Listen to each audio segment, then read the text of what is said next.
Hey, what's up guys? Today we're gonna be talking about a bike setup and why it's important, all right? First of all, I know a lot of you guys out there say that you don't like doing any of the bikes, whether it's an assault bike, an eco bike, any of the other bikes out there, right? Because they are really exhaustive, right? It takes a lot of energy if you're doing longer endurance pieces or if you're doing kind of shorter anaerobic power output types of pieces.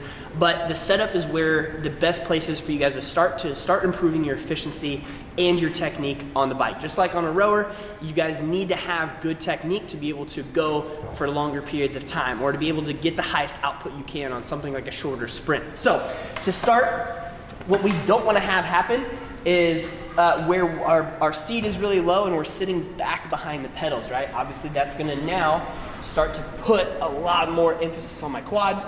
My knees, my hips, are always gonna be just a little bit more bent than we want them to be. So to get you guys into some better positions here, what we wanna think about is scooting the seat forward enough to where it puts you more on top of the pedals. The next thing we wanna do is also lift up the seat high enough. Typically they say it's where about your hip bone is, right? Is about the height you guys wanna have on the seat.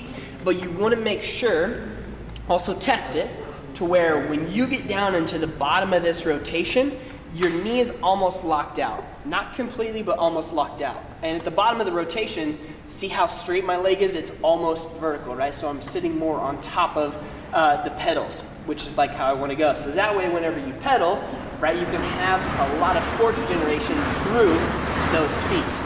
All right, and last thing to note, obviously, is head torso position.